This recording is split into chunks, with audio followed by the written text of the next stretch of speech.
r/AskReddit. What did you not understand as a kid, but you now understand as an adult? The value of all the shit I trashed or broke, or sold cries in GameCube, or forgot on a cruise ship. Also cries in GameCube. I'm crying rivers thinking about this. Edit. I'm crying oceans thinking about all the love I have for editors. That many adults are dumb as hell.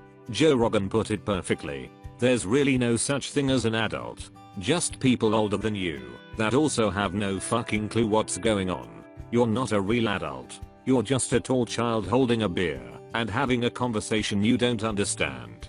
Dylan Moran.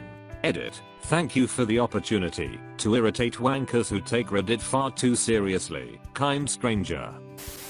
My dad wasn't a workaholic, we just had bills to pay. Wait until you realize that work can also be an escape from the stresses of home life. Exactly this. You don't realize how much you need an excuse to just get out of the house without anyone questioning you. Work helps. You're not lying about it, and you don't have to be home. When my parents said no to something like having a sleepover and there was no good obvious reason, it's because they just didn't want to deal with all the bullshit. Sometimes parents just want to be left alone and have time to themselves without having to babysit the rest of the neighborhood. This one is a big one for me. I love my daughter's friends, but I don't want them around all weekend. There is always a sigh of relief when guests leave, and you can relax in your own home. As a kid I used to think that if people worked harder/more they were paid more. So for instance I would purposefully make a little mess at retail stores, movie theaters, restaurants, etc. Since the more they cleaned up the more they got paid. Now I just feel like I was an asshole. So, funny story, when we did career reports in 3rd grade, the teacher went around asking us all what we want to be when we grew up, and my twin brother said, gas station attendant. His reasoning was that he noticed whenever we went to the gas station my mom would give the attendant like $20, and what a great way to make a lot of money, because people need gas for their cars. This was the 90s, when gas was cheap, and you didn't have cards at the pump. Apparently my brother didn't realize the gas station attendant didn't get to keep the money. I guess what his real dream job was in actuality was oil executive. Mine by the way, was to be the person who built Lego sets for the commercials, but was shot down as not actually a job. Which of course now is a job thanks to the proliferation of Lego stores and artists, and whatnot thanks, Mrs. C. How grown-ups fall asleep after Sunday lunch, Christmas dinner, etc. It was so boring as a kid, but now I fully understand the value of afternoon naps in the sun after a roast dinner. And how, if they are parents, they are doing it because they trust all the other grown-ups and older kids to babysit their kids' naps, because you don't have to watch the kids. Most excellent. That is so nice. Hey mom and dad, want to see the grandkid? Sure. Now I'm going to borrow the guest bed and take a nap for a couple of hours. Edit. My top comment all time is about me taking a nap. Sounds about right. Now if y'all will excuse me, the time change has caught up with me, and a very comfy bed calls. That life was short. Now I'm in my 60s and I'm astonished of how short life really is. Just turning 25 and I'm going to pretend I didn't see this. Shit man, same here. I'm so happy that I can say that I'm only 24. For a few more months. 35 here. What's more astounding is that you don't feel older. You're just you. In a meat suit that gets tired more easily. I'm struggling with the idea of falling into the silent grave that billions before me have, that in 50 years, my name will never be spoken again. There's some peace to it. There is a lot of not peace to it. But, just know what, whomever you are, someone else has shared that same feeling, that getting older isn't bad, it's just what humans do. Same with dying. Just do your best. Not sure if this has already been mentioned, but Helga Pataki from Hey Arnold. As a kid, I thought she was an ugly weird girl. As an adult, my mind was blown when I realized how neglected she was. Her mom was an alcoholic and her dad was a narcissist who favored Olga and made her the golden child. Most of the characters have pretty sad stories honestly. That show was deep, and I never realized it as a child. I feel like Miriam at least tried to be a good mother, but yes, she was an airheaded alcoholic.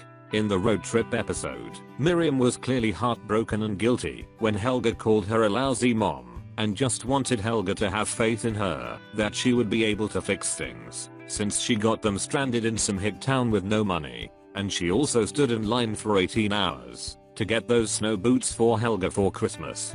Big Bob is just a blowhard jerk, but I think he and Helga were exactly alike, like in the Quantity Time episode. They actually bonded over that stupid Rats musical. I think in the Thanksgiving episode, it was a huge wake-up call because they actually gave a shit about Helga when she left and didn't say where she was going. That didn't last long though. Edit, my first gold. Thanks whoever you are. Not everyone is inclined to do the right thing. Some people are selfish jerks and it sucks, but you just have to accept it and do what you believe is right. There are a lot of awesome people out there too, and you can't get too cynical about the world because of the shitty people in it. True. My brother advised me this. 90% of the people out there are doing their best 90% of the time. It gives me a better view of the world. That's a good way to look at it. It took me some time, but I finally realized that the reason people doing terrible things sticks out to us so much is because they are aberrations that activate all sorts of survival-based instincts. Normal people don't get anywhere near the same attention from our brains. That as a teenager you think you have shit figured out, but you'll look back in 5 years and think about how stupid you were, but were unable to see. Life is a constant cycle of realizing how dumb you were 5 years ago. Edit, well, this blew up. Thank you for the rewards and your kind words. When I was 10 I asked my mom what a blowjob was, and she told me it was just a term for a quick, easy job you do for someone. As a kid I just took that at face value, but as an adult I now understand she did a damn fine job of skirting around that one. Reminds me of when my family was watching a sitcom and the word blowjob came up. My little cousin who was also around 10 asked what it was, and my aunt replied literally straight away, "It's $20. Everyone else in the room was holding back laughter. Getting your work done is more important than being naturally intelligent. However, not being likable will get you passed over, no matter how hard you work. Edit, this has gotten popular, so I'll add a few things. If you're not tolerable to work with, you're not a good worker. The slight boost in productivity that your hard work provides cannot possibly make up for poor communication, resulting in inefficiency, group conflicts, resulting in poor performance and higher turnover, or lack of leadership skills, making you a bad choice for management positions. You will not be promoted if nobody want to work with you. Effort be damned. You don't need to go sucking your boss's dick to get a promotion. Act professional, be cordial, and try to be a decent person. You don't have to be friends with your boss or your co-workers, just don't go out of your way to make them dislike you. The Alanis Morissette lyric, "You're my best friend / best friend with benefits from head over feet." I told my parents that my best friend was my best friend with benefits when I was like 8, and they laughed hysterically, and I just assumed it's because they weren't cool and into Alanis's music and didn't understand that it clearly meant super best friend. And in a way I guess it does mean that. In middle school my best friend and I learned queer is another word for weird. Being proud little weirdos, my best friend and I proudly marched into the kitchen arm in arm and declared to my super conservative parents' mom, "Dad, we are queer."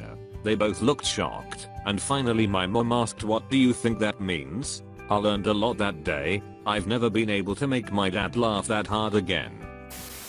I could never grasp the concept of breaking change for larger bills. For example, as a kid you have classroom events, where every student was asked to bring $15 for whatever it is the teacher was buying. If my mom gave me $3 $5 and another kid brought a $20, the teacher would take my money and immediately turn around and hand the other kid one of my $5 bills. In my mind she was giving my money away. Why is she giving my money away? Why am I giving money to this other kid? Took too long to figure that one out. Fortunately, you now understand. I fear there are still many adults that don't understand simple things like this. That not everything turns out okay. Every kid's plot, movie / TV / books, ends with basically all issues resolved, and more often than not, a happy ending. It really wasn't until adulthood that I realized that some people have life shit on them and it never gets better. That no matter how much you hope, some things must turn out sad and that's it. As a child, I remember reading all 13 books of a series of unfortunate events, just for that one euphoric moment when everything ties in neatly at the end. When that didn't happen, I was confused and angry. In hindsight, I now applaud Lemony Snicket for ruining my childhood. Thanks for watching this video. If you already subscribed, thank you very much. Public daily new videos, you can check previous videos.